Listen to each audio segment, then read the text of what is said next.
नमस्कार, आप देख रहे हैं हमारी खास पेशकश लोकतंत्र और मैं हूं आपके साथ प्रियंका। लोकतंत्र में आज हम बात करेंगे जजों की नियुक्ति को लेकर सुप्रीम कोर्ट की सख्ती की। जी हां, सुप्रीम कोर्ट ने देश के सभी हाई कोर्ट में जजों की नियुक्ति के लिए बड़ा और सख्त कदम उठाया है। सुप्रीम कोर्ट ने जजों की नियुक्ति की समय सीमा तय की है। सुप्रीम कोर्ट ने कहा है कि जजों की नियुक्ति के लिए केंद्र सरकार कॉलेजियम की सिफारिशों पर अनिश्चित काल के लिए बैठी नहीं रह सकती है।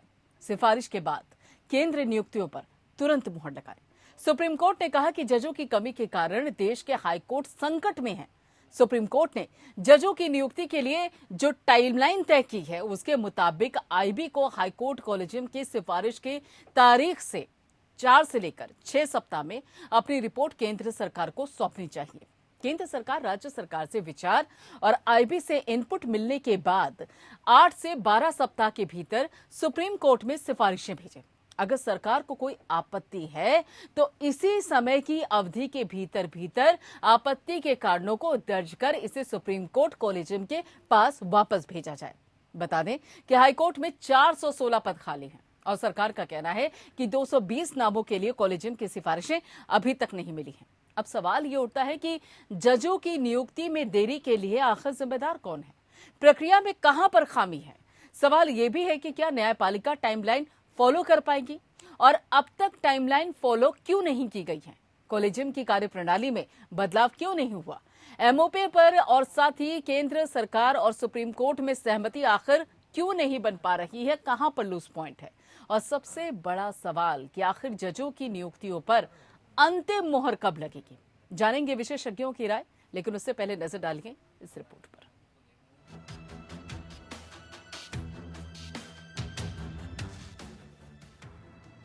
देश के सभी हाई कोर्ट में जजों की नियुक्ति के लिए सुप्रीम कोर्ट ने बड़ा कदम उठाया है।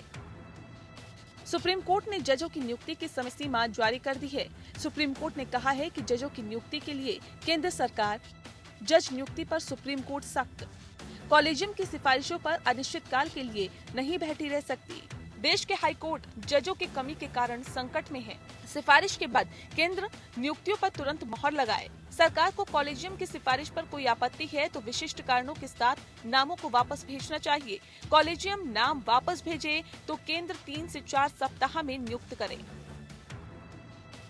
जजों की नियुक्ति के लिए सुप्रीम कोर्ट ने जो टाइमलाइन तय की है उसके मुताबिक आईबी को हाई कोर्ट कॉलेजियम की सिफारिश की तारीख 4 से 6 सप्ताह में अपनी रिपोर्ट केंद्र सरकार को सौंपनी चाहिए। केंद्र सरकार राज्य से विचार और आईबी से इनपुट मिलने के बाद 8 से 12 सप्ताह के भीतर सुप्रीम कोर्ट में सिफारिशें भेजे। अगर सरकार को कोई आपत्ति है तो इसी समय की अवधि के भीतर आपत्ति के कारणों को दर्ज कर इसे सुप्रीम कोर्ट कॉलेजियम के पास वापस भेजा जाए। सुप्रीम कोर्ट ने कहा कि यदि सुप्रीम कोर्ट कॉलेजियम ने इनपुट पर विचार करने के बाद भी सिफारिश को दोहराया है तो ऐसी नियुक्ति 3 से 4 सप्ताह के भीतर की जानी चाहिए। CJI SA Bobde, justice Sanjay Kishan Kaul और जस्टिस सूर्यकांत की पीठ ने कहा कि इस समय सीमा का पालन करना सही होगा। बता दें कि अटॉर्नी जनरल के वेणुगोपाल ने 15 अप्रैल को सुप्रीम कोर्ट को बताया था कि मंत्रालय 3 महीने के भीतर कॉलेजियम की सिफारिशों पर फैसला करेगा, जो 6 महीने से लंबित थी। वेणुगोपाल ने बताया था कि सुप्रीम कोर्ट में 34 न्यायाधीशों के पद स्वीकृत है, 5 पद खाली है। सरकार को कोई सिफारिश नहीं मिली है। उच्च न्यायालय में 1080 जजों के पद स्वीकृत है। हाई कोर्ट में 416 पद खाली है। सरकार को अभी तक 220 नामों के लिए कॉलेजियम से सिफारिशें नहीं मिली है। दरअसल जजों की नियुक्ति में फंसा पेच नया नहीं है। साल 2014 में केंद्र सरकार ने सुप्रीम कोर्ट और हाई कोर्ट में जजों की नियुक्ति और तबादले के लिए राष्ट्रीय न्यायिक नियुक्ति आयोग अधिनियम बनाया था, जिसे साल 2015 में सुप्रीम कोर्ट ने ये कहते हुए असंवैधानिक करार दिया था और कहा था कि ये न्यायपालिका के कामकाज में हस्तक्षेप मात्र है। उस वक्त सुप्रीम कोर्ट ने एमओपी यानी मेमोरेंडम ऑफ प्रोसीजर एमओपी तैयार करने को भी कहा था, लेकिन एमओपी अब तक लागू नहीं हो पाई है। सवाल ये है कि एमओपी पर केंद्र और सुप्रीम कोर्ट में अभी तक सहमति क्यों नहीं बनी है? क्या न्यायपालिका टाइमलाइन को फॉलो कर पाएगी? सवाल ये भी है कि न्यायपालिका ने अब तक टाइमलाइन फॉलो क्यों नहीं किया है? कॉलेजियम की कार्यप्रणाली में बदलाव क्यों नहीं हुआ है? Bureau report. जी हाँ, सवाल यही है कि आखिर कहाँ पर पेच फंसा हुआ है। हालांकि जब जजों की नियुक्ति की जानी चाहिए, बाकायदा जो स्थान है वो खाली है, बाकायदा जो पद है वो खाली पड़े हुए हैं, कई केसेस ऐसे हैं जिन्हें फैसले का इंतजार है और कई केसेस ऐसे हैं जिन्हें प्रक्रिया का इंतजार है। अब सवाल ये उठता है कि जब जज नहीं तो फिर आखिर ये प्रक्रिया और फैसले होंगे कैसे, और जब जजों की जरूरत है तो फिर आखिर उस पर मुहर क्यों नहीं लग पा रही है, खासतौर पर तब जब सुप्रीम कोर्ट ने आज बाकायदा समय सीमा को लेकर भी अपनी टिप्पणी कर दी है। बात करने के लिए यहाँ पर आपको बता दें कि लगातार इस बाबत चर्चा भी चलती आई है। लगातार इस बाबत अगर देखा जाए तो बातचीत का एक लंबा दौर भी चला है, लेकिन ऐसे में अब सवाल ये उठता है कि फैसला कब होगा, मुहर कब लगेगी उन नामों पर जो कि कोर्ट की तरफ से बाकायदा भेजे गए हैं सहमति के लिए, मुहर के लिए। मुद्दे पर बात करने के लिए हमारे खास मेहमान भी हमारे साथ जुड़े हुए हैं। आपको बता दें कि यहाँ पर रविंद्र सिंह जी हैं जो कि एक्स जज हैं इलाहाबाद हाईकोर्ट के, वो हमारे साथ जुड़े हुए हैं। और इसके अलावा आपको बता दें केसी कौशिक हैं जो कि फॉर्मर एसीजी हैं, वो भी हमारे साथ जुड़ेंगे। पीके मल्होत्रा जी हैं जो कि एक्स लॉ सेक्रेटरी हैं, वो भी हमारे साथ हैं। और संजय बंसल जो कि सीनियर लॉयर सुप्रीम कोर्ट हैं, वो भी हमारे साथ जुड़े हुए हैं। एक रविंद्र जी, नौबत आती है कि सुप्रीम कोर्ट को बाकायदा कहना पड़ता है कि देखिए जो आपके पास नाम है बाकायदा उनके बारे में विचार कीजिए, मोहर लगाइए ताकि जजों की नियुक्ति की जा सके। क्या लगता है आपको कि इस टिप्पणी के बाद कुछ नतीजा निकलकर सामने आएगा या मामला फिर से ठंडे बस्ते में? जो निर्णय सुप्रीम कोर्ट ने किया है वो एमओपी को जुडिशियल ऑर्डर से अमेंड किया है। एमओपी में समय की सीमा निर्धारित नहीं थी, लेकिन मजबूरी में सुप्रीम कोर्ट को समय सीमा निर्धारित करनी पड़ी। और मैं ये समझता हूँ कि ये निर्णय सुप्रीम कोर्ट का बहुत सराहनीय है और इसके परिणाम भी अच्छे आएंगे। लेकिन इसके साथ साथ हमको ये भी कहना है कि ये समय सीमा आपने केंद्र के लिए निर्धारित कर दी। एक प्रश्न फिर उठेगा, क्या हाईकोर्ट से प्रॉपर रिकमेंडेशन आती कि नहीं आती? अगर हाईकोर्ट से प्रॉपर रिकमेंडेशन नहीं आती है तो केवल सरकारों को दोष देना उचित नहीं होगा। सरकार मतलब आपको ये भी देखना होगा कि हाईकोर्ट से समय से एमओपी के आधार पर प्रॉपर रिकमेंडेशन आए, और अगर सरकार उस पर कार्रवाई नहीं करती है तब तो सरकार के लिए आप कह सकते हैं, टिप्पणी कर सकते हैं। लेकिन पहले तो अपना जो हमारा जुडिशियल सिस्टम है वो एमओपी को लागू नहीं कर रहा है। हमारे जजेस के अपॉइंटमेंट के लिए एमओपी में दिया हुआ रिक्त स्थान होने से 6 महीना पहले रिकमेंडेशन हो जानी चाहिए, लेकिन यहाँ तो इतने रिक्त स्थान पड़े हुए हैं उन्हीं की रिकमेंडेशन नहीं हो रही है।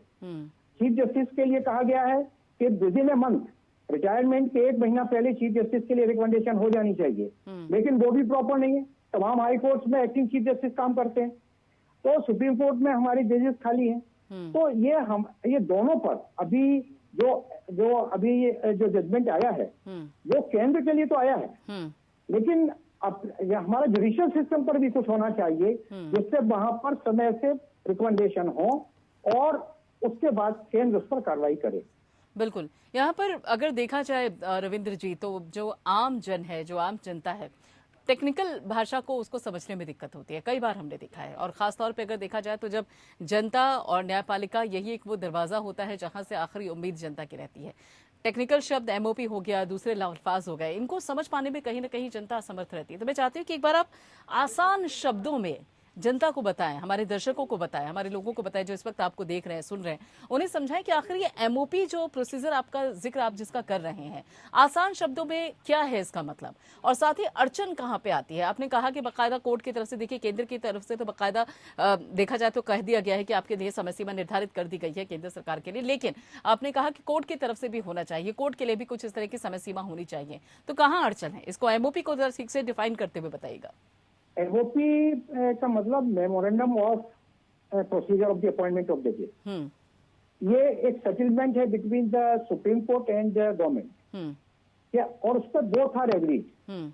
उसके तहत ये होता है कि हाई कोर्ट जज की रिकमेंडेशन वहां का चीफ जस्टिस और 2 सीनियर मोस्ट जज मिलकर के करते हैं, और वो रिकमेंडेशन जो करते हैं उसकी एक कॉपी केंद्र को जाती है और एक कॉपी सीधी सुप्रीम कोर्ट को भेज दी जाती है, एक स्टेट गवर्नमेंट को जाती है। और इसमें ये दिया हुआ है कि उसी रिकमेंडेशन के बाद इंटेलिजेंस ब्यूरो से आईबी से जांच शुरू हो जाती है संबंधित जो कैंडिडेट्स की। तो अब मेमोरेंडम, अब जो नया, अब वो अभी जो जुडिशियल ऑर्डर आया है उसमें उन्होंने कह दिया कि जो आईबी की रिपोर्ट है उसकी टाइम लिमिट कर दी। कभी कभी होता क्या था कि आईबी की बहुत लंबे समय तक रिपोर्ट पड़ी रहती है तो वो अपनी रिपोर्ट ही सबमिट नहीं करते थे। अब उन्होंने कह दिया कि मैक्सिमम पीरियड 8 हफ्ते का दे दिया उन्होंने कि 8 हफ्ते के अंदर आपको रिपोर्ट सबमिट करनी है। स्टेट गवर्नमेंट को भी अपना इनपुट देना है, तो स्टेट गवर्नमेंट का भी उन्होंने कहा विद इन 6 मंथ आप स्टेट गवर्नमेंट का अपना इनपुट आ जाना चाहिए। 2017 में कॉलेजियम में, सुप्रीम कोर्ट के कॉलेजियम ने तय किया था कि अगर 6 हफ्ते के अंदर स्टेट गवर्नमेंट कोई अपना इनपुट नहीं देती है, इसका ये मतलब होगा कि state government has having no objection on the names recommended by the high court.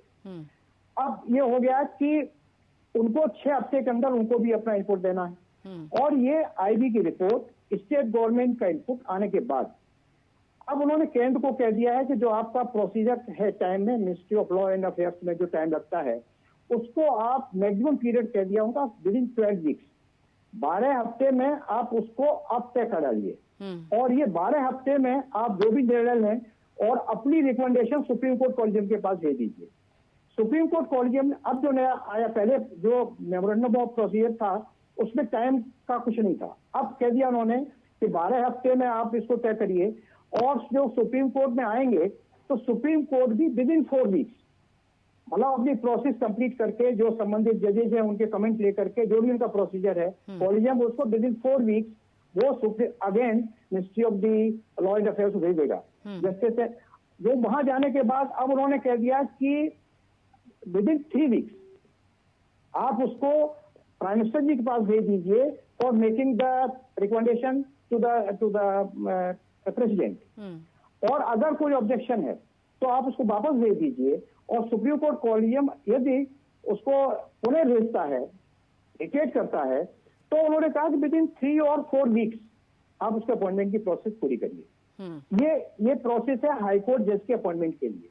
ठीक है। मेमोरेंडम ऑफ प्रोसीजर में चीफ जस्टिस के लिए भी दिया हुआ कि चीफ जस्टिस के लिए दिया हुआ है कि चीफ जस्टिस का रिकमेंडेशन सुप्रीम कोर्ट करता है, सुप्रीम कोर्ट का के chief justice and 4 senior most जजेस मिलकर के संबंधित हाई कोर्ट जजेस के वो चीफ जस्टिस की रिकमेंडेशन करते हैं। उसमें दिया हुआ है कि पद खाली होने से 1 महीना पहले रिकमेंडेशन हो जानी चाहिए by the collegium of the supreme court. इसी तरह से ये हाई कोर्ट जजेस का दिया हुआ था कि अगर वैकेंसी क्रिएट हो रही है, कोई जज रिटायर होने वाला है, तो उसके 6 महीना पहले आप प्रोसेस शुरू करिए जिससे अपॉइंटमेंट तक उसका रिटायरमेंट हो और उसकी जगह पर नया जज आ जाए। तो ये memorandum of procedure for the appointment of the जजेस है। इसमें टाइम पहले नहीं दिया था। अब जो जजमेंट आया है अभी ऑनरेबल सुप्रीम कोर्ट का, उन्होंने टाइम लिमिट दे दी। Maximum time is given to the state government, maximum time is given to the IB, and maximum time is given to the central government, और अपने लिए भी उन्होंने 4 हफ्ते का टाइम दे दिया। तो अब और उसके बाद अगर रिटेट होता तो विद इन 3 और 4 वीक्स आपको करेंगे। तो अब जो नया जजमेंट इंपॉर्टेंट इसलिए है, इसमें टाइम दे दिया है, जो पहले मेमोरेंडम प्रोसीजर में टाइम लिमिट नहीं थी। ठीक है, ठीक है। पीके मल्होत्रा जी, पूर्व विधि सचिव हैं आप, और ऐसे में अब जब सुप्रीम कोर्ट की तरफ से बाकायदा ये कहा भी गया है टिप्पणी में कि देखिए अब समय निर्धारित है, एक समय सीमा निर्धारित कर दी गई है, तो अब क्या लगता है आपको कि जो फैसले अटके हुए हैं, जो नाम अटके हुए हैं, जिन पर अभी ठीक से मंथन नहीं हो पाया, मोहर नहीं लग पाई, अब कुछ उम्मीद करें कि जल्द ही नतीजा आएगा? प्रियंका जी, जैसा कि जस्टिस रविंद्र सिंह जी ने बताया कि मेमोरेंडम ऑफ प्रोसीजर जो है ये प्रोसीजर ले डाउन करता है कि जजेस की अपॉइंटमेंट का प्रोसेस जो है वो कैसे फॉलो किया जाएगा। मैं यहाँ ये क्लियर कर देना चाहूंगा कि जो अपॉइंटमेंट होता है वो संविधान के प्रावधानों के अधीन होता है। संविधान के प्रावधानों में आर्टिकल 217 की बात करें जिसमें जजेस की नियुक्ति के बारे में कही गई है, क्योंकि सुप्रीम कोर्ट ने 2 ऑर्डर पास किए हैं। एक है जजेस की नियुक्ति के ऊपर, एक दूसरा ऑर्डर पास किया है एडहॉक जजेस की नियुक्ति के ऊपर, जिसके लिए आर्टिकल 224A के अंदर प्रावधान किया गया है। 224 प्रावधान जो किया गया है वो है एडहॉक जजेस के लिए, जबकि ये जजेस अपना काम पूरी तरह से पूरा नहीं कर पा रहे हैं और पेंडेंसी बहुत अधिक बढ़ गई है। उस पेंडेंसी को कम करने के लिए एडहॉक जजेस की नियुक्ति का प्रावधान है। अभी हम उस पर चर्चा नहीं कर रहे हैं, अभी हम चर्चा कर रहे हैं जो रिक्त पद हैं, जो एडिशनल जजेस के और परमानेंट जजेस के रिक्त पद हैं, हम उसके ऊपर चर्चा कर रहे हैं। अब मैं ये तो संवैधानिक प्रावधानों के अलावा ये जो memorandum of procedure lay down किया गया, ये जो थर्ड जजिस केस आया, जो प्रेसिडेंशियल रेफरेंस सुप्रीम कोर्ट को किया गया, उसके बाद जो थर्ड जजिस केस 1998 में आया, उसके बाद ये मेमोरेंडम ऑफ प्रोसीजर अडॉप्ट किया गया कि जब सुप्रीम कोर्ट रिकमेंड करेगी तो कॉलेजियम का कॉन्स्टिट्यूशन क्या होगा, हाई कोर्ट जब रिकमेंड करेगी तो हाई कोर्ट के कॉलेजियम का कॉन्स्टिट्यूशन होगा, किन नामों को रिकमेंड करेगी, स्टेट गवर्नमेंट उसको क्या प्रोसीजर फॉलो करेगी नाम को क्लियर करने के लिए। और ये कहा गया कि ये पूरा प्रोसेस किसी भी वैकेंसी के होने से 6 महीने पहले स्टार्ट कर दिया जाएगा। लेकिन कौन सा कॉलेजियम, हाई कोर्ट का कॉलेजियम या सुप्रीम कोर्ट का कॉलेजियम या सेंट्रल गवर्नमेंट या स्टेट गवर्नमेंट, उसके लिए कितना समय लेगी, इसका ना तो मेमोरेंडम ऑफ प्रोसीजर में कोई प्रावधान है, ना ही संविधान में कोई प्रावधान है। जो सुप्रीम कोर्ट ने ये ऑर्डर पास किया है उसके अंदर उन्होंने ये टाइमलाइन ले डाउन की है इस ऑर्डर के द्वारा कि with in this timeline state government अपना, सेंट्रल गवर्नमेंट अपनी क्लियरेंस देगी और इस क्लियरेंस के कॉलेजियम जो है वो उस कॉलेजियम के रिकमेंडेशन जो जाएंगे तो उसके ऊपर कितने समय में वो अपना डिसीजन देगी। और अगर कॉलेजियम के रिकमेंडेशन के ऊपर उनको कोई रिजर्वेशन है, वो रिकमेंडेशन को वापस भेज सकते हैं, लेकिन वापस करने के बाद में 4 सप्ताह के अंदर फिर उस कॉलेजियम के रिकमेंडेशन को उनको क्लियर करना पड़ेगा। जो आज सुप्रीम कोर्ट की जजमेंट है उसके हिसाब से अगर दोबारा से रिकमेंडेशन कॉलेजियम की जाती है तो वो केंद्रीय सरकार के ऊपर, वो राष्ट्रपति के ऊपर बाध्य हैं और मान्य हैं और उसके अनुसार ही उसको प्रेसिडेंट को अप्रूवल देना पड़ेगा। लेकिन होता क्या है कि अगर सेंट्रल गवर्नमेंट को वो रिकमेंडेशन एक्सेप्टेबल नहीं है तो वो महीनों तक सेंट्रल गवर्नमेंट के पास पड़ी रहती है और उसी के ऊपर सुप्रीम कोर्ट को या सुप्रीम कोर्ट के कॉलेजियम को ऐतराज है और उसी के आधार पर ये प्रेजेंट डायरेक्शन जो है वो दी गई है। मेरा ऐसा मानना है क्योंकि ये सुप्रीम कोर्ट का ऑर्डर है तो केंद्रीय सरकार को इसको फॉलो करना चाहिए। लेकिन ऐसा नहीं है कि सुप्रीम कोर्ट का ऑर्डर होने के बाद ही इस पीरियड की कोई प्रतिबद्धता है या मान्यता है। बिना इस ऑर्डर के भी इस प्रोसीजर को फॉलो किया जा सकता था। मैं एक प्रश्न पूछता हूँ, सुप्रीम कोर्ट ने आज ये प्रोसीजर जो ले डाउन किया है, जो टाइमलाइन जो ले डाउन की है, अगर मान लीजिए केंद्रीय सरकार उसको नहीं मानती है और उतने समय में नहीं करती है तो क्या होगा? क्या आप अपॉइंटमेंट नहीं करेंगे? अगर एक रिकमेंडेशन 8 सप्ताह के 12 सप्ताह के बाद नहीं 14 सप्ताह के बाद एक्सेप्ट होती है, क्या आपको मान्य नहीं होगी? तो मैं समझता हूँ जो प्रोसीजरल ऑर्डर पास किया गया है कोर्ट के द्वारा, ये एक अपॉइंटमेंट के प्रोसेस में डिसिप्लिन लाने के लिए किया गया है। बियॉन्ड उसके अगर कोई इसको लागू नहीं करता है तो यस, एक एडवर्स कमेंट आप ला सकते हैं, लेकिन वो एडवर्स कमेंट तो आज आप मेमोरेंडम ऑफ प्रोसीजर को लेकर दे सकते हैं, क्योंकि मेमोरेंडम ऑफ प्रोसीजर में भी ये कहा गया कि रिक्त पदों को भरने के लिए 6 महीने पहले प्रोसेस आप स्टार्ट करेंगे।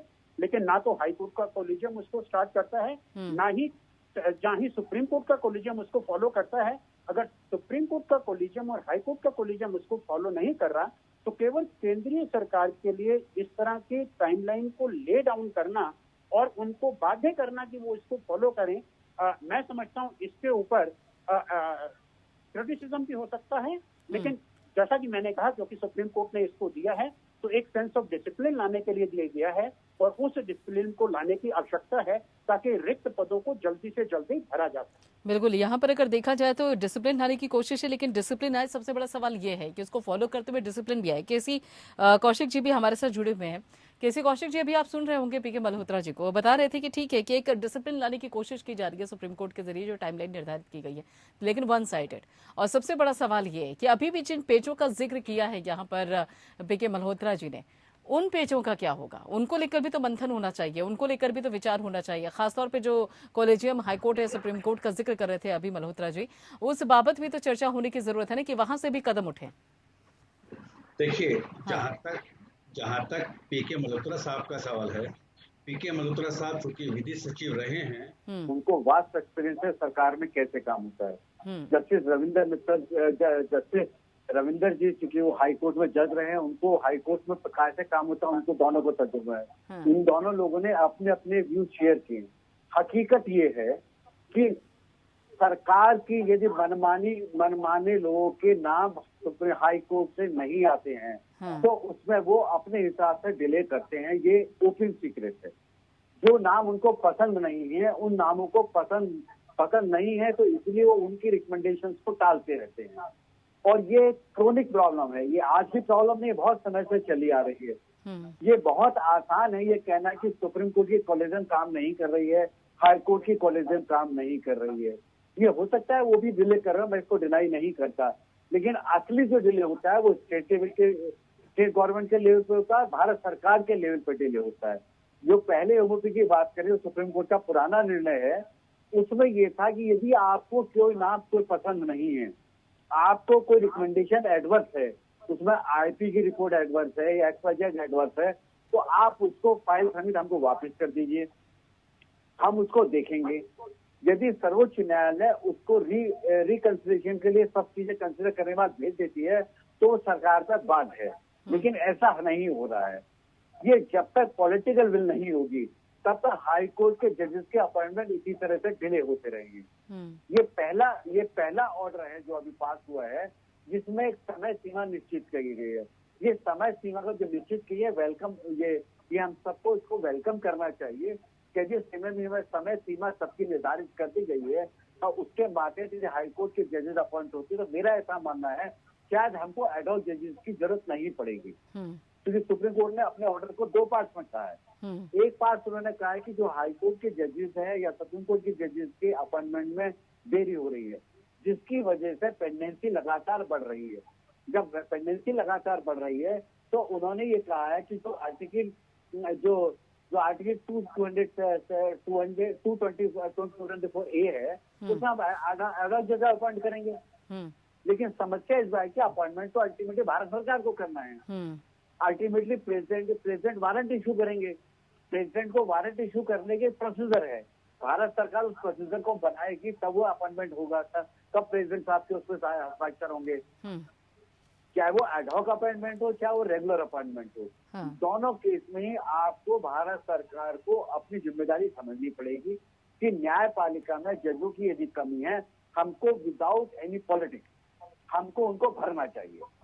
जो विलंब होता है, असली विलंब का जो कारण है वो ये है कि जो चहेते लोग हैं जब उनके अपॉइंटमेंट नहीं हो पाते हैं तो वो फाइलें डिले हो जाती है। जो फाइलें डिले हो जाती है, ऐसे ऐसे केस हैं, आपने अपनी बताया कि इस फाइल में ये कमी है या इस आदमी के अगेंस्ट ये शिकायत है, वो फाइल सुप्रीम कोर्ट कॉलेजियम पे आती है, सुप्रीम कोर्ट उसको एग्जामिन करता है। आपको किसी को तो विश्वास करना पड़ेगा। सुप्रीम कोर्ट ने उस पर अपनी रिकमेंडेशन दोबारा कहती है इनको अपॉइंटमेंट कर दीजिए, फिर भी आप उसको डिले करते रहते, तो आखिर कब तक चलेगा ये तो अल्टीमेटली तो आम आदमी सफर कर रहा है ना इसमें। आम आदमी जब मान लीजिए आज अभी भी लोगों की धारणा ये है कि बेटे ने एक मुकदमा किया, उसके दादाजी ने उसका मुकदमा किया, उसका बेटा डिसाइड करेगा, उसके बाद वाले के समय में डिसाइड हो पाएगा। तो ये जो डिले है जस्टिस डिलीवरी सिस्टम में, इसको हमको खामियों को खत्म करने के लिए हमको हर स्टेज पे काम करना पड़े, ऐसा मेरा मानना है। ठीक है, संजय बंसल जी भी हमारे साथ, बिल्कुल संजय बंसल जी भी हमारे साथ जुड़े हुए हैं, वरिष्ठ अधिवक्ता हैं सुप्रीम कोर्ट में। संजय जी, अभी अगर देखा जाए जिस तरह से कह रहे थे केसी कौशिक जी कि ठीक है सरकार की तरफ से कहीं ना कहीं देरी होती है क्योंकि नामों पर मोहर नहीं लग जाती है और हर एक फाइल में जब आपके मनपसंद नाम नहीं आते हैं तो कोई ना कोई कमी निकल कर सामने आ जाती है। लेकिन एक तरफ अगर देखा जाए तो पीके मल्होत्रा जी ने यह भी कहा कि बाकायदा हाईकोर्ट और सुप्रीम कोर्ट के लिए भी है कि 6 महीने से पहले अगर देखा जाए जब रिटायरमेंट की डेट आती है तो उससे पहले बाकायदा नामों को लेकर सिलेक्शन हो जाना चाहिए। तो ये जो समस्या है, ये तो समस्या अगर देखा जाए तो कॉलेजियम की तरफ से भी है, तो उस पर भी तो पारदर्शिता या उस पर भी तो विचार करने की जरूरत है ना, ताकि देरी वहां से भी ना हो। देखिए, सबसे पहले मैं जो है बाहर का एक मेंबर होने के नाते इस जजमेंट का तहे दिल से जो है स्वागत करता हूँ, क्योंकि वैसे मुझे मेरी पर्सनल ओपिनियन ये है कि ये एक बेंच की तरफ से एक डेस्परेशन की तरह सिस्टम की मूव है, क्योंकि ये बात सच है कि हाईकोर्टों में 40% जो है वो वैकेंसी खाली पड़ी हुई। अभी हमने जो है मैंने सुन रहा था जस्टिस सिंह की बात भी और मल्होत्रा की बात भी और अपने बड़े भाई कौशिक साहब को भी मैंने सुना। ये बात सच है कि बहुत सारे प्रेशर और काउंटर प्रेशर इन्वॉल्व है, बेंच की तरफ से भी और सरकार की तरफ से। मैं यहाँ पर एक बात कहना चाहूंगा अपने दर्शकों के जानकारी के लिए कि हाई कोर्ट और सुप्रीम कोर्ट में जो सबसे बड़ा लिटिगेटर है वो सरकारें जो हैं, राज्य सरकारें और केंद्र सरकार है। 40% जस्टिस सिंह मुझसे शायद एग्री करेंगे कि हाई कोर्टों में और सुप्रीम कोर्ट में ऑलमोस्ट 40% जो है मुकदमे, उसमें सरकार किसी ना किसी रूप में पार्टी है। तो ये ड्यूटी होनी चाहिए सरकार की कि मुकदमे जल्दी से जल्दी तय हो, क्योंकि दूसरी पार्टी जो है एक आम शहरी, आम सिटीजन होता है। बिल्कुल। तो किसी भी तरीके का डिले जो है वो अल्टीमेटली एक सिटीजन को, ऑर्डिनरी सिटीजन को हार्म करता है। बाकी मैं जो भी पैनल की ओपिनियन हैं डिले के लिए, मैं काफी तौर पे जो है इत्तेफाक करता हूँ ओपिनियन से। और खासतौर से कौशिक साहब ने जो फरमाया कि जो है सरकार का आरोप रहता है कि भाई उनके फेवर के लोग अपॉइंट हो, क्योंकि सरकार बहुत बड़ी लिटिगेटर है। कोई भी सरकार नहीं चाहेगी कि उनके खिलाफ जो है कोई भी कोर्ट जो है फैसला दे, कोई इंडिपेंडेंट ओपिनियन सरकार की खिलाफ जो है बने जुडिशरी में। हमने कुछ समय से देखा है कि किस किस्म से कोई भी जज, जो अपराइट जज, कोई अगर सरकार की नीतियों के खिलाफ या सरकार की किसी एग्जीक्यूटिव एक्शन के खिलाफ अगर कुछ करने की कोशिश करते हैं तो किस तरीके से जो है उनको ट्रीट किया जाता है। This is in public knowledge, I don't want to go into the detail.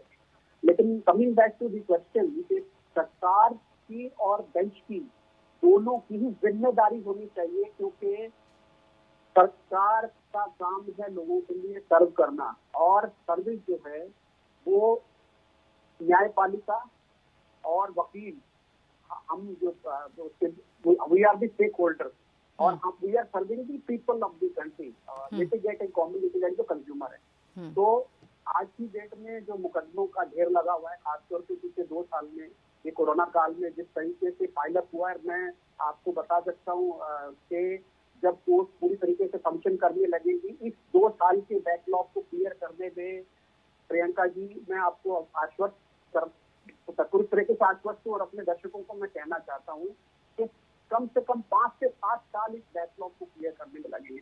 तो आप समझ सकती हैं कि आने वाले समय में क्या हालत होने वाली है। तो इसलिए इस स्थिति में ऑफकोर्स जो एडॉक अपॉइंटमेंट है वो परमानेंट सॉल्यूशन नहीं है, ये एक स्टॉप गैप अरेंजमेंट के तौर पे देखा जाना चाहिए।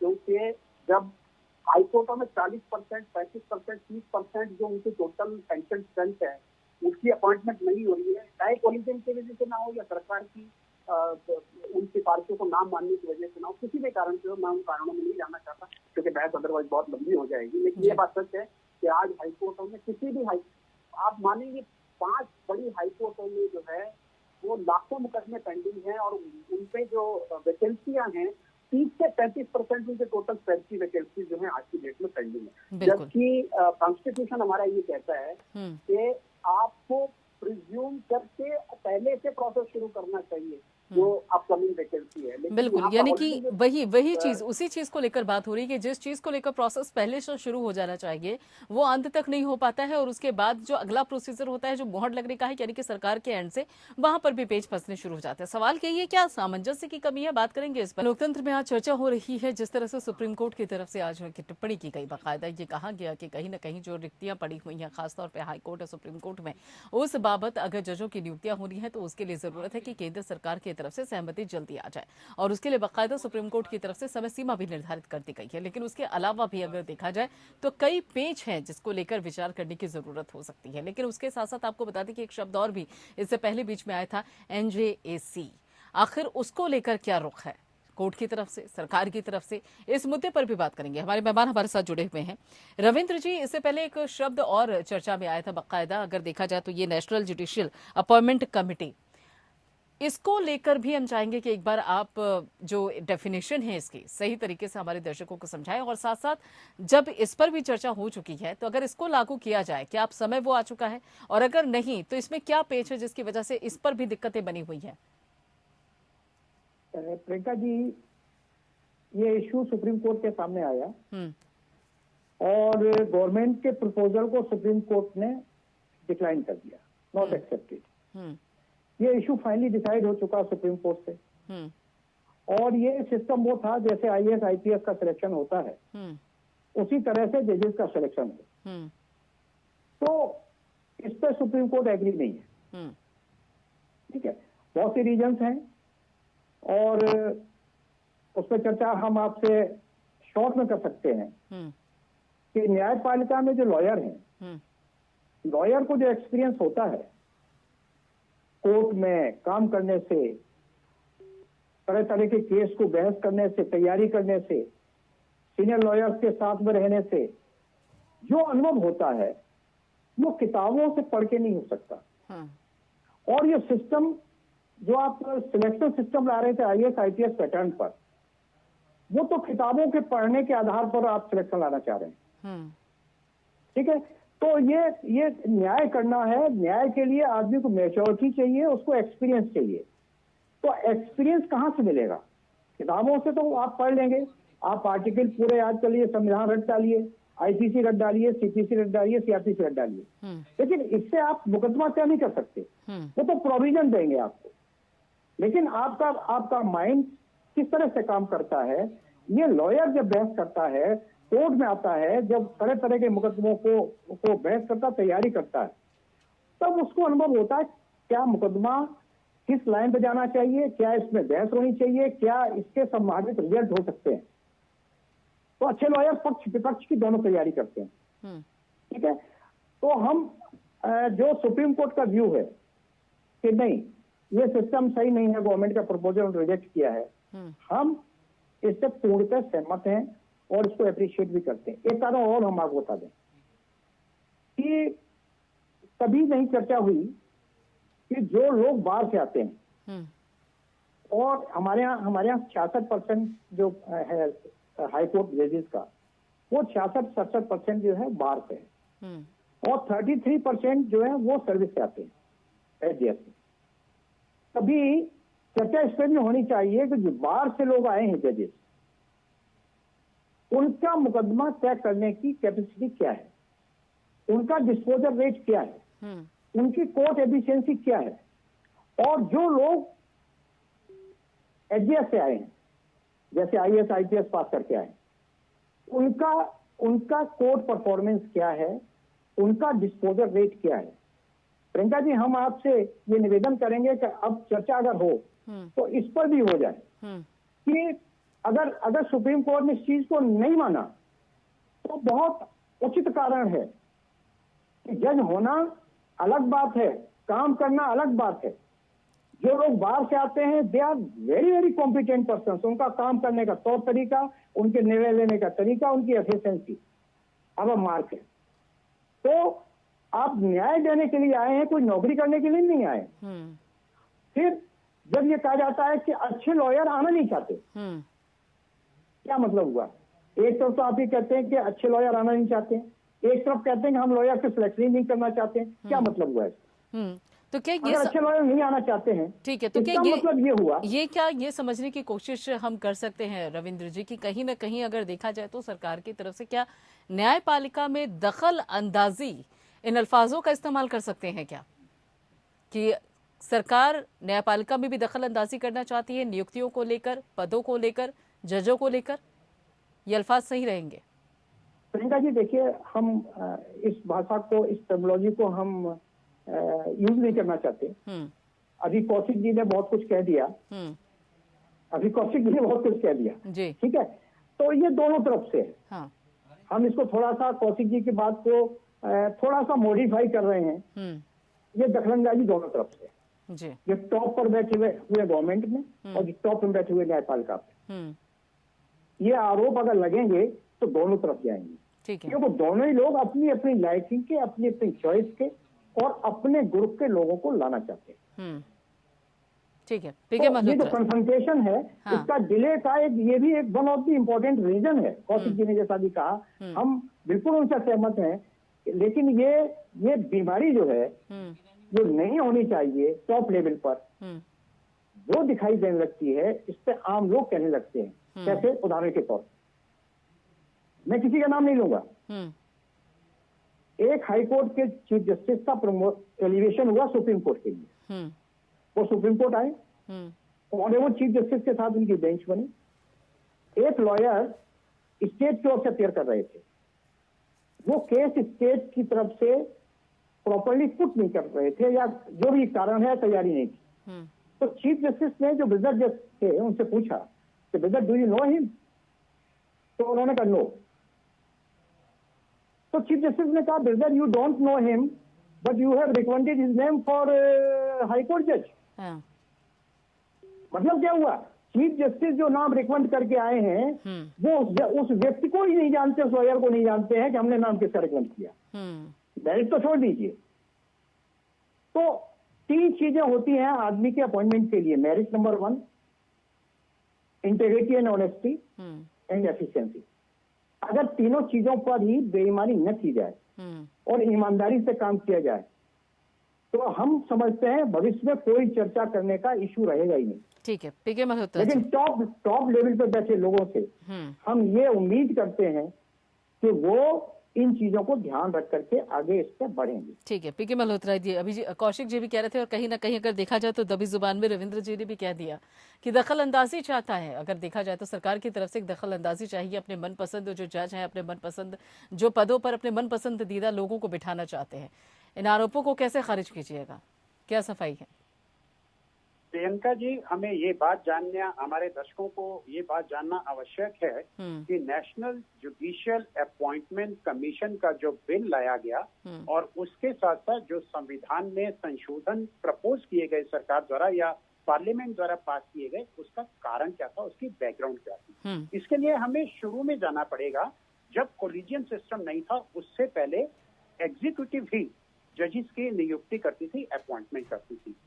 जो संवैधानिक प्रावधान है उसके हिसाब से president in consultation with chief justice of India जजेस की अपॉइंटमेंट करते हैं। ये कंसल्टेशन प्रोसेस 1950 से लेकर जब संविधान बना उसके बाद 1975 तक बिल्कुल ठीक चल रहा था। लेकिन उस समय भी कई बारी सरकार ने अपने कमिटेड जजेस को अपॉइंटमेंट करने की कोशिश की और ऐसा भी समय आया जब सुप्रीम कोर्ट के 1975 में 3 सीनियर जजेस को सुपरसीड करके एक चौथे नंबर के जज को चीफ जस्टिस बना दिया गया और यही चीज अगले चीफ जस्टिस की अपॉइंटमेंट में भी रिप्लेस की गई, जबकि सीनियर जज को सुपरसीड करके नेक्स्ट इन सीनियरिटी को जज बना दिया गया। जबकि ये प्रथा रही है, ये प्रेसिडेंट रहा है कि सीनियर मोस्ट जज को ही चीफ जस्टिस बनाया जाता है। जब सरकार की ओर से ये कहा गया और सम कमिटेड जजेस की बात की गई तो संविधान ने 1992 की जजमेंट में और 1998 की जजमेंट में सुप्रीम कोर्ट में, जिसे जजेस केस नंबर 2 और जजेस केस नंबर 3 कहा जाता है, उसमें ये कहा गया कि कंसल्टेशन का मतलब है concurrence of the chief justice of India. और चीफ जस्टिस ऑफ इंडिया की कंकरेंस के साथ साथ सुप्रीम कोर्ट ने अपनी जजमेंट में ये प्रोसीजर भी ले डाउन किया कि जजेस की अपॉइंटमेंट के लिए एक कोलिजियम होगा। चीफ जस्टिस अकेले काम नहीं करेंगे, वो कंसर्न्ड हाई कोर्ट के चीफ जस्टिस रह के आए हैं या जज जो सुप्रीम कोर्ट में आए हैं उनको भी कंसल्ट करेंगे। मान लीजिए बॉम्बे से किसी जज को जो है हाई कोर्ट में अपॉइंट करना है तो कोलिजियम के अलावा अगर कोई ऐसा जज सुप्रीम कोर्ट में बैठा हुआ है जो बॉम्बे हाई कोर्ट में काम कर चुका है उसको भी कंसल्ट किया जाएगा। ये भी प्रावधान उसमें और ये प्रोसीजर फॉलो होता है। लेकिन कोई भी सिस्टम परफेक्ट नहीं है।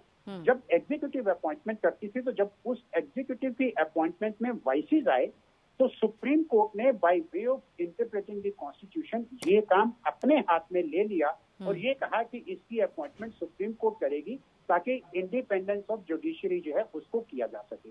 लेकिन जब कोलिजियन सिस्टम शुरू हुआ तो उसमें भी क्या हुआ, धीरे धीरे उसमें भी वही वाइसेस आ गए जो वाइसेस पहले एग्जीक्यूटिव में आए थे। जजेस ने अपने नॉन एडवोकेट्स को जुडिशरी में अपॉइंट करना शुरू कर दिया।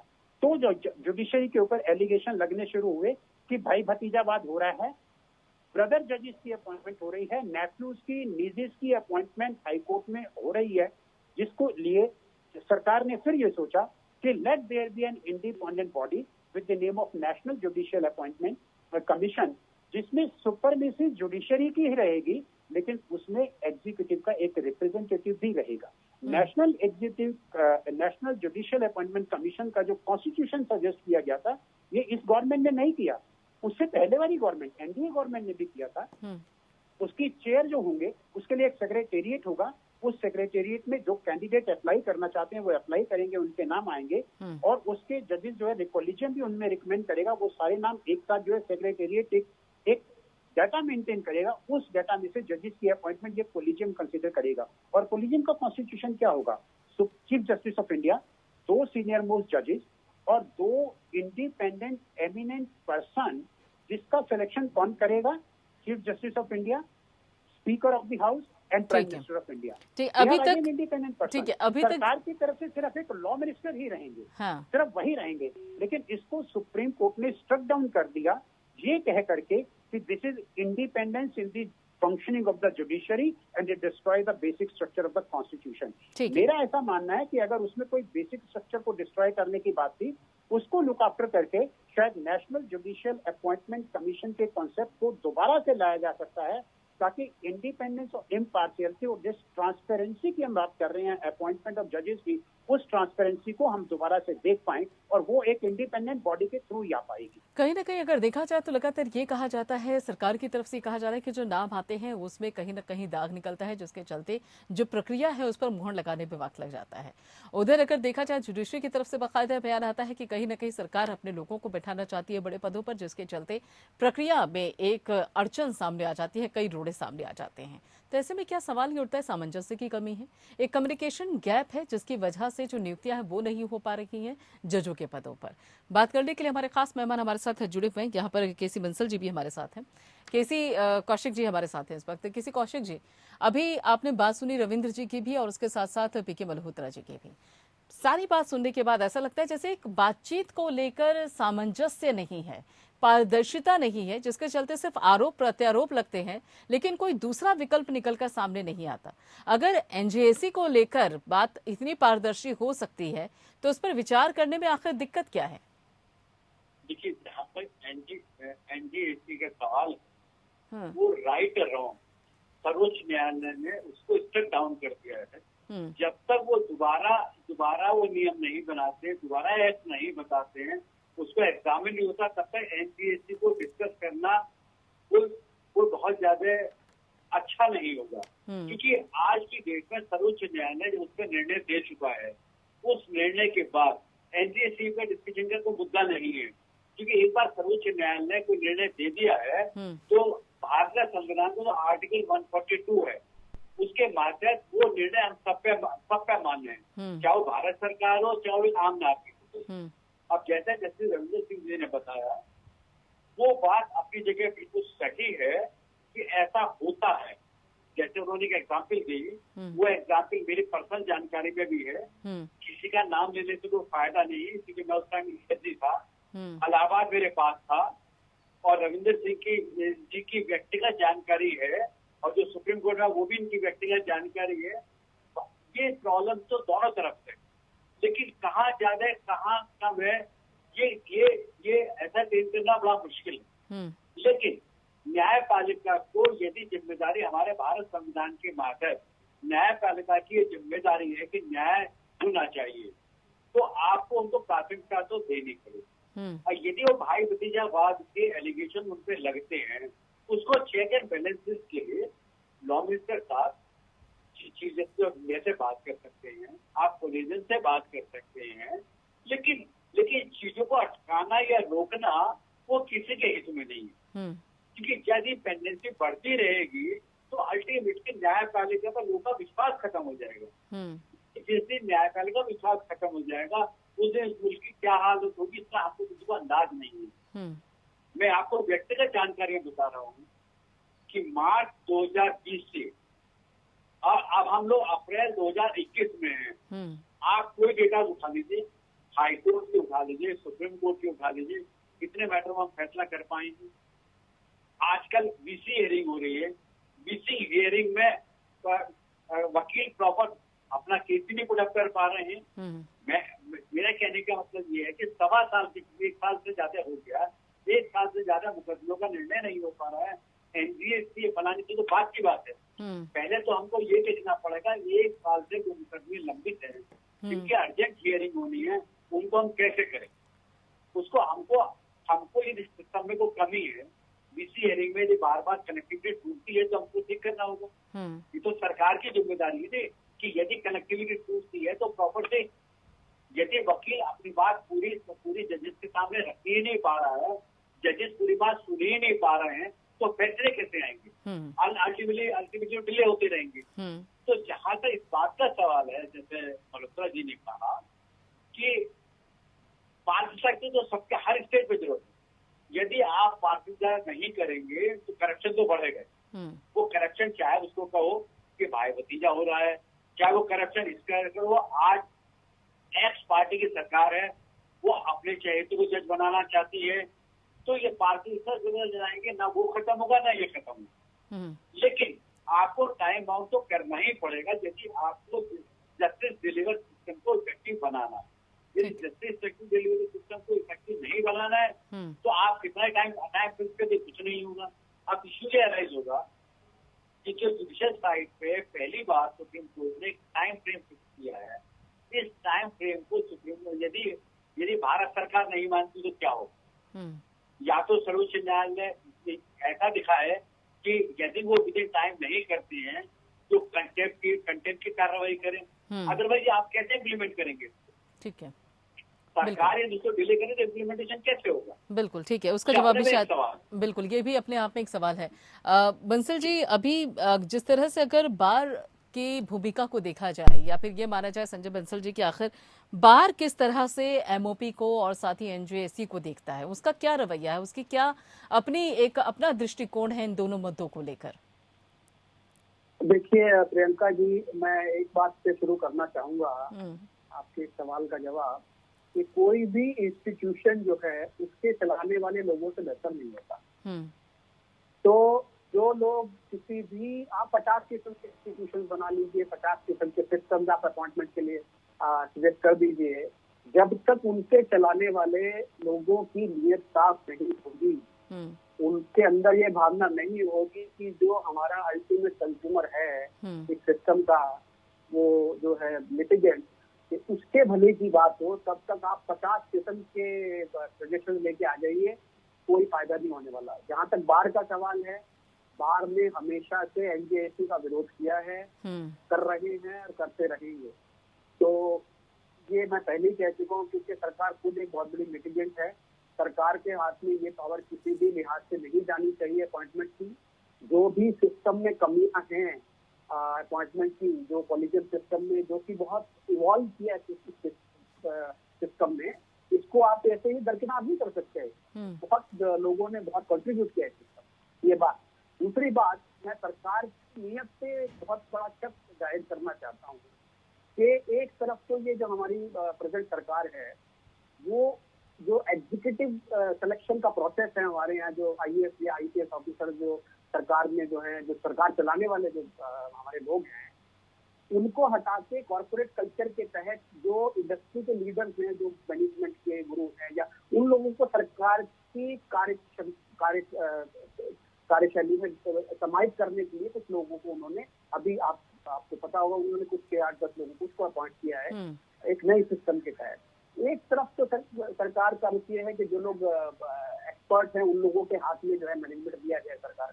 दूसरी तरफ तो जैसे अब जस्टिस सिंह ने कहा कि वकील जो हैं, जो लॉयर्स हैं, जो प्रोसेस के तहत स्क्रीनिंग होती है 60% और 66% 30%, उस सिस्टम में कोई कमी नहीं है। जहाँ तक एलिगेशन है भाई भतीजावाद के, वो भी सही है, मैं उसको बिल्कुल डिनाई नहीं करता। किसी हद तक वो जो है, ये जो आप मुद्दा लेके बैठे हैं आज के लेट इसलिए होता है अपॉइंटमेंट में, उसका एक बहुत बड़ा कारण ये भी है कि बहुत सारे क्वेश्चन चलते हैं। उस सिस्टम को ठीक करने की जरूरत है, लेकिन एनजेएसी उसका समाधान नहीं है किसी भी हालत में, मैं ये मानता हूँ। बाकी तरफ यानी कि अगर देखा जाए तो एनजेएसी उसका समाधान नहीं, और उसके साथ साथ अगर देखा जाए तो एमओपी को लेकर भी चर्चा है। समय सीमा जरूर निर्धारित कर दी गई है, लेकिन अब देखना ये होगा कि इस समय सीमा के निर्धारित करने के बाद कोई नतीजा निकलकर सामने नहीं आता है, या फिर आता भी है तो कब आता है। हालांकि देखा जाए आरोप प्रत्यारोप दोनों तरफ से है, लेकिन समाधान चाहिए और उसके लिए दोनों को बैठकर बातचीत करने की जरूरत है। बहुत बहुत शुक्रिया आप सभी लोगों का इस चर्चा में शामिल होने के लिए, अपना समय देने के लिए। तो सवाल यही है कि आखिर कमी कहां पर है, सामंजस्य क्यों नहीं बन पा रहा है, आखिर बातचीत को लेकर बीच का रास्ता क्यों नहीं निकल पा रहा है, इस पर भी बात करने की जरूरत है और उस बीच के रास्ते पर फोकस करने की जरूरत है। फिलहाल इतना ही, बाकी खबरों के लिए आप जुड़ रहिए PN के साथ।